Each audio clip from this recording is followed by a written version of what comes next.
Hello, everybody, and welcome to another episode of the Galaxy of Fiction. My name is Joa, and of course, today I'm joined by my co-host, my other host, affectionately known as Monster Nick. Nick, how are you doing today? I'm doing great. Great to be here on another episode of Galaxy of Fiction and talking with you about just all kinds of stuff that we just, I guess, need to get off our chest, right? Yeah, I think this has been a long time coming, and in just a very short, try to get this down into a 60-second story. As I've mentioned before on this show, that I did do a Star Wars podcast for nearly 5 years, and I did about 2 shows. I did 3 shows after The Last Jedi, and then basically have not talked a lot about Star Wars in a public forum. So as somebody who talked about Star Wars on a daily basis, a constant basis, I thought about it all the time, and then to go to basically a point where I didn't want to think about it because of this very movie we're going to talk about today. So it was there probably is a lot of things I need to just get off my chest, get it out there, vent a little bit, get it out there in the public, and instead of just harping to my wife about the same arguments that she's heard 50,000 times. Yeah. So I guess our viewers can kind of go along with this journey along with us to hash this thing out. They might agree, they might disagree, but that's fine. We're cool with that because this movie, it kind of demands the conversation of there's parts I like, parts I don't, and we just... Yeah, I think that more than I would say this movie deserves that or accomplishes that. I think the Star Wars series as a whole is what demands us now to look at this, because this isn't just an episode of Rebels or Clone Wars that you thought was disappointing. This is a 2.5-hour blockbuster. This is one, I guess you would say now, ninth. This is one night. I mean, there's 9 chapters in this overarching big motion picture saga. There's going to be nine movies, and to me, it just feels like now it's like you just flushed one of them right down the toilet. I mean, there was just so many. I guess I say that because there were so many lost opportunities. But before we get into the specifics, I just wanted to start off this conversation. What is like one word or a phrase that connects with you about this movie and your feelings about this movie? And then we'll try to explain why we think about why we feel that way, why it makes us feel those emotions. Okay. Yeah, this one, to me, I guess if you were to kind of round it down and then, I can kind of extrapolate on that into every point we've kind of had in our notes, is that this one was the film that said, we have a lot of questions going in, and we're going to answer none of them, and we're going to only ask new ones for the fans, for the viewers, and that is where I felt like when got into the film, I said, they're going to answer these questions. We're really going to find these things out. Just like Empire, had a lot of questions that were answered and new reveals that were unexpected, during its time, 1980. It's like for those people, that was such a wow moment and all this, and I guess we were kind of going in with expectation of getting some questions answered and maybe even getting something new with the characters that we didn't get, and that's kind of how it felt like maybe the filmmakers were almost saying, don't answer those questions, don't do it, whatever you do. I mean, go ahead. Yeah. Right. Yeah. I mean, I would say just because of my involvement, and the way I felt about it going in, and just everything. I feel like it's more than any other emotion or anything else. Like, I'm just going to sum it up in one word. It's like it's a huge disappointment because it's kind of I mean, I am definitely less of a Star Wars fan than I was a year ago. I mean, by an exponential rate, I am way less of a Star Wars fan, and it kind of hurts me to say that because I think of guys like John Williams, who I hate to say this, but even the soundtrack for this movie felt uninspired. It's definitely, I think, was his weakest one. But it pains me to say that. And then you think of George Lucas, who created this all, and he sells it off, and then. In my opinion, I look at what's happened to it. Some people will disagree, and they'll be like, oh, well, what do you mean what happened to it? It's great still. Cool, your opinion, not mine. But my my point on that is that, it pains me almost for those people. Like, I almost feel like I have some, and I don't even know, maybe George Lucas doesn't care, but somehow I feel like some kind of empathy towards him. Like, oh, what are they doing to your baby, George? Like, I mean, I've kind of have just that sort of feeling. And then, I had a lot of personal relationships that were either started or tied in with Star Wars. And, some of those relationships have been gone for many years, some of them not. But I mean, it just puts it's a strain. It like emotionally strained me. And it's like, well, maybe you shouldn't get that caught up in a movie. But, lesson learned, I guess. But at one point I was. So it's been it was stressful, actually, for me for quite a while. And it's only recently that I'm able to sort of talk about this. So let's just jump into it. Sure. I want to talk about just the opening crawl. Like, it states that the First Order reigns. Okay. This is my problem with it. All leading up to The Force Awakens, it was talked about like these are kind of the Nazis that went and hid in Argentina, and now they're back. And even and somebody pointed out to me, well, it says they rose from the ashes, and they meant and they took that as that the First Order is all powerful right from that statement in The Force Awakens. And to me, I was like, well, just because they've risen from the ashes doesn't mean they control everything. So here's my point with this. It says the First Order reigns. Their base is just destroyed. Starkiller base just got destroyed. It's like, what, maybe 48 hours later? And I'm being generous, I think, with that. It's definitely like right after the Last Jedi begins. So how Rey has even gotten to Luke, I don't know. But here's my problem. With the First Order reigns is that they didn't rule the galaxy. They blew up all the Republic ships. Okay, fair point. But I refuse to believe that every Republic ship, every Republic supporter, every Republic government official was on that Hosnian system and surrounding planets. Every ship, every resource they had. Are you kidding me? Yeah. Like, they were crippled, maybe. But to say that that the Resistance has absolutely no supporters except these random people in the Outer Rim that's mentioned at the end of the movie, to me, this makes no sense. The First Order has been dealt a major blow, yet they seem to have controlled the galaxy with literally no political maneuvers happening at all. But somehow they rule the galaxy. Like, to me, that's my first initial problem with the movie. Yeah, exactly. You lose Starkiller base. That's more than just dealing a blow. Whereas the Death Star, yes, and A New Hope, yeah, the Empire had been around for 20 years and was in control for 20 years and was built on the foundation of the Republic and was using Republic people that they had basically converted, whether it was their military or the government officials. So I wanted to point that out. Go ahead. Correct. But yeah, the point is the Death Star is just one cog in the wheel of the Empire during that time. Yeah, they were dealt the blow. That was, where they poured a lot of resources in, but it wasn't 100% of their resources. Starkiller Base is a planet, their mechanical planet that they've, turned into this home base for them. They have lost home base. The Empire, they have bases all over the known galaxy, even, in places like Lothal, even in Rebels, just a place that we never heard about until we heard of Rebels, and they've got quite the presence there. They've got it all over. And even in Rebels, they're even talking about how much, dedication of the resources do we go towards this TIE fighter program or the Death Star. So their resources are pretty abundant.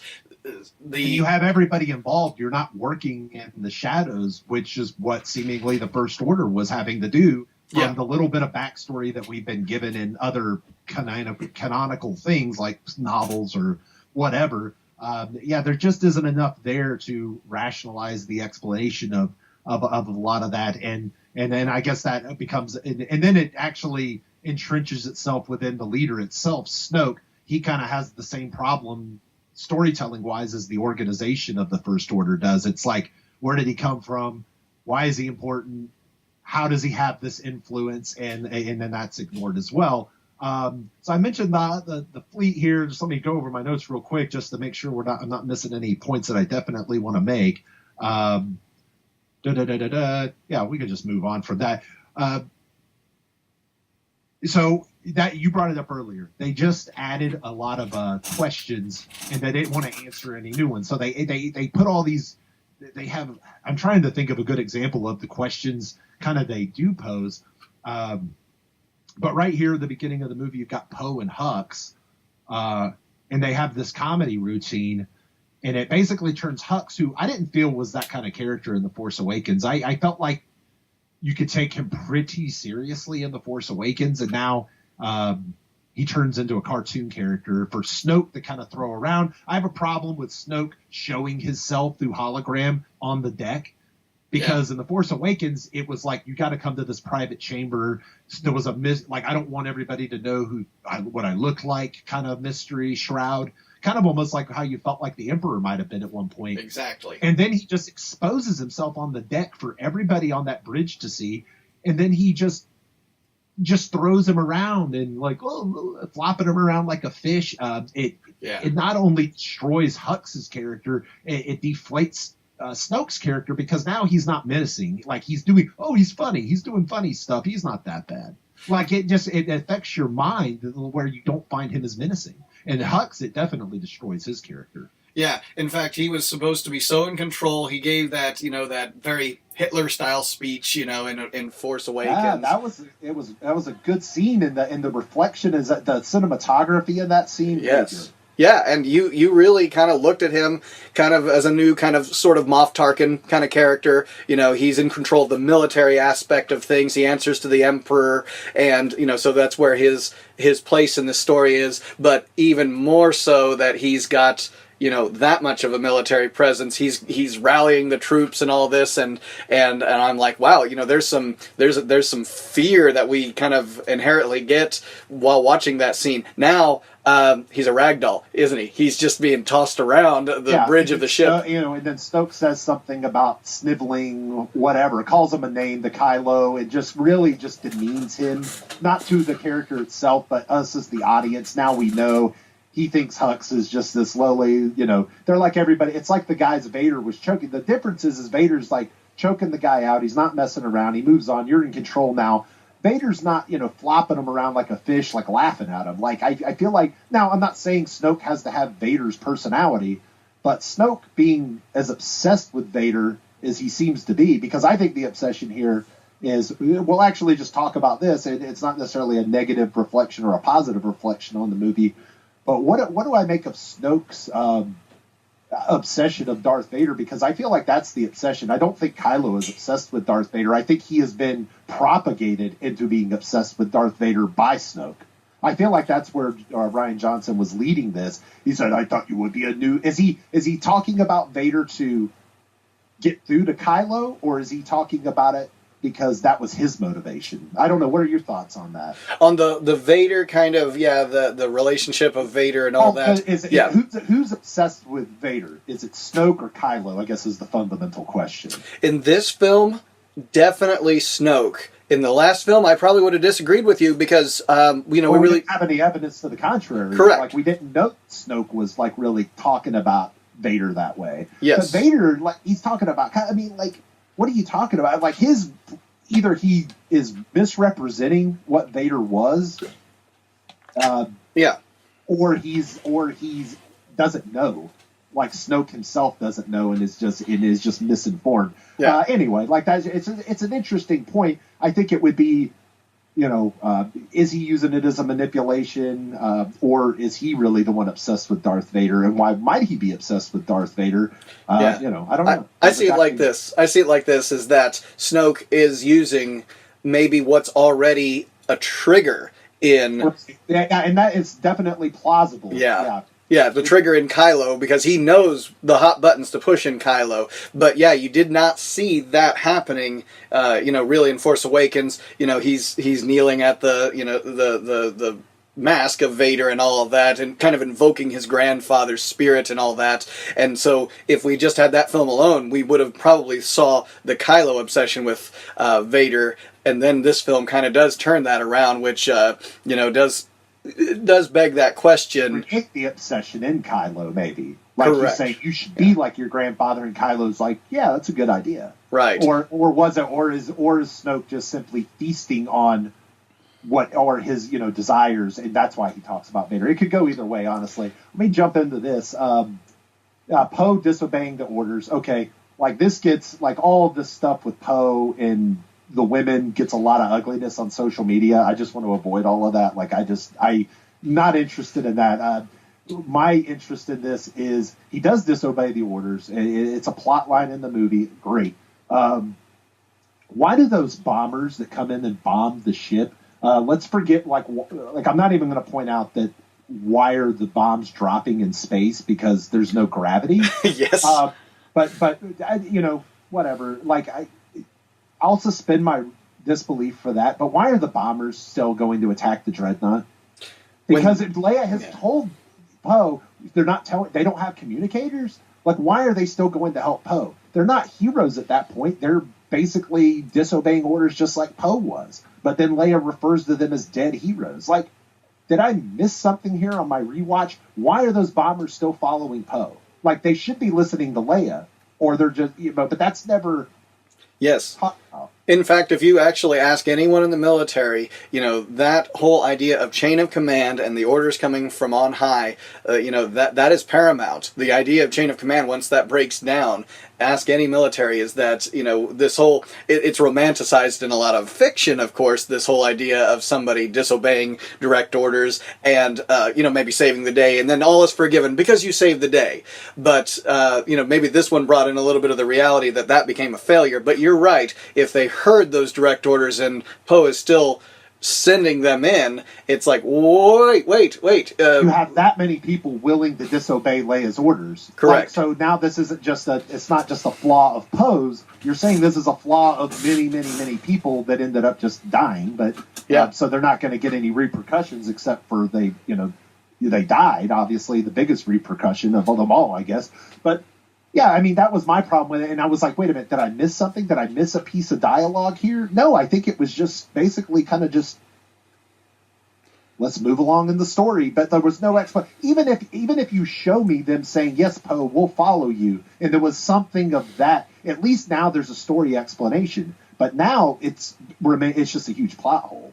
Yeah, in fact, if you tie something in that happens later in the film, there is this definitive, what do you want to call it, just a social message of the military-industrial complex, that, people on Canto Bight are selling weapons to both sides and all that. And so when you're watching this, it's almost like we're watching a complete chaos and just hypocrisy in action on all parts, because there's weapons designed for the First Order, weapons designed for the rebellion, the resistance in this case, that they're using those weapons against each other, and all this is doing is propagating people getting rich off of it. And that was, in fact, actually just a few days ago was the anniversary of Dwight Eisenhower giving that great speech that talked about beware of the military-industrial complex because it's going to get big and all this. It actually, people kind of say that happened. It really didn't, actually. It didn't happen as big as he feared it would happen, and maybe because case in point. So they were trying to push that point. I see later in the film, I felt like it was kind of weak because, there's one weapons dealer, they get the ship and look through all the schematics. Well, it seems like he's actually designed quite a bit of the weapons, but it seems like everybody in that whole Canto Bight scene was, and we can tear up Canto Bight later, I guess, but the point is that whole scene was supposed to be an abomination of using these weapons against each other. And what was the point? Because they destroyed the Dreadnought, but it didn't matter because that was just one ship of many. Gosh, Snoke's ship comes in too, and it's huge. And it's like really we get like this moral message of war is bad in a Star Wars movie. Like this we know what showed up. Though. Like I subvert those expectations. We know war is bad. I hate to be a pick on people individually, but a lot of those guys over at Lucasfilm have not been very receptive to the fans, and it borderlines on unprofessionalism, in my opinion. But we'll move on from that. I don't know how much you've seen of any of that, but it's really one of those things that just drag you down and make you just not want to like something. Just because it's like, well, if I buy a bad product and then I call the 1-800 number and all you do is mock me, hi, you bought a product, you're an idiot. Thanks for the money. Probably not going to buy your new product next year, but it doesn't seem, well, this is art. You just must accept it. Let's face it. It's not art. Yes, there is an artistic perspective to it. There are talented artistic people working, but just but it's almost like the movie is almost self-referential to itself in a way. Like not Star Wars, but just the fact that it's a movie and it's saying, well, look at this machine. It's like this machine and there's good people in it, but the overarching thing is really bad. And the people of Canto Bight funded the movie. I mean, what is the moral? But we're saying these are the bad people. I don't understand that. I want to point this out. There is a lot of mixed messages, moral and social mixed messages in this movie. I'm more concerned with the moral messages because I'm not saying that one moral stance is right and one is wrong necessarily. We see Rose stun Finn because he's going to be a deserter, and that's unallowed. My sister gave her life, and and so she believes in something, okay. But by the end of the film, she no longer believes that. 24 hours later, she no longer believes that. Derails Finn and says, "Well, I won't. We don't want to destroy them on hate and love," which would be a good message. But Finn doesn't hate them. He's not Kylo Ren who's just savaging people for hatred and lust. He's Finn. He's trying to protect those people. He's trying to protect Rey. He's trying to protect the Resistance. And yes, is there a little anger in there because he used to be a captive of the First Order and was basically enslaved to them to be a soldier and a janitor? Mm-hmm. Sure, he has some mixed emotions, but that doesn't mean that Finn is running, I hate you, First Order, hurrah! But that's what she lectures him on. Yeah, it is a mixed... And the moral... she is a walking contradiction of a character. She doesn't know what she's about from one minute to the other. It's like she just watched a new YouTube video, and that's her new political stance. Yeah, no, I agree, because the mixed moral message with that whole thing of Finn being self-sacrificial, I mean, that means he quite very much loves the people of the Resistance, because why would you be selfish, and then she stops him from being selfless. What is he supposed to do? She completely robs him of all agency. Right, yeah. Yeah, that whole point of being self-sacrificial for someone, something, abstract idea, or the people, whatever it is, he was willing to go to that level.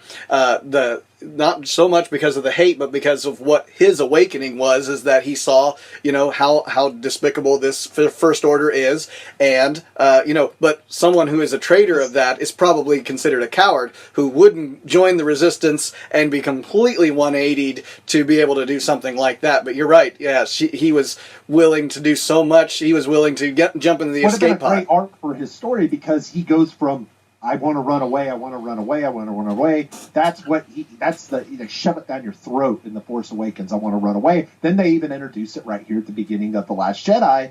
And then by the end of this movie, now he sacrifices himself, and instead of running, he runs towards it. He faces his fear in a symbolical way, in a physical way. It works on many different levels here. And I'm not saying that you have to kill him. I'm not saying that that's the only way this movie would be good, because there's plenty of other things that make it not. But my point is that don't even put him in that situation if this is what you're going to do, in my opinion. Don't even have him encounter this at this point, because now I don't know, because then you think, well, Luke jumped that but then there's no consequence for Luke. He's a hologram. You can't hurt a hologram. Yeah. So I don't know.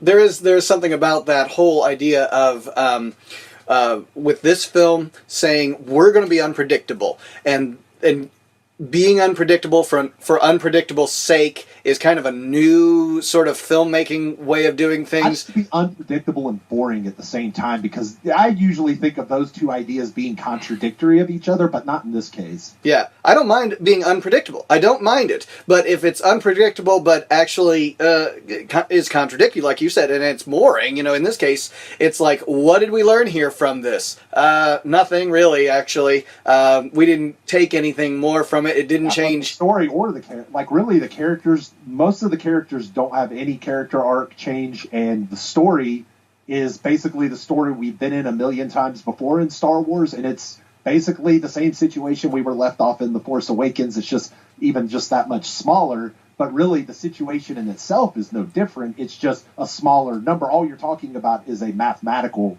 difference now, instead of what the actual setting and theme of the problem is. It stays completely the same, which we'll talk about some characters now again. Rey And Luke's interactions, obviously the first one, I think this is where most of the people probably, it just went right downhill for them if it hadn't already before, was Luke tossing the lightsaber over his shoulder. Yeah. What do you think of that? Well, yeah. And again, being unpredictable for unpredictable sake, there is something that I will give credit to filmmakers that are unpredictable, and it's like, I'll give you points for that because I didn't expect it, but it does tell me something about the character.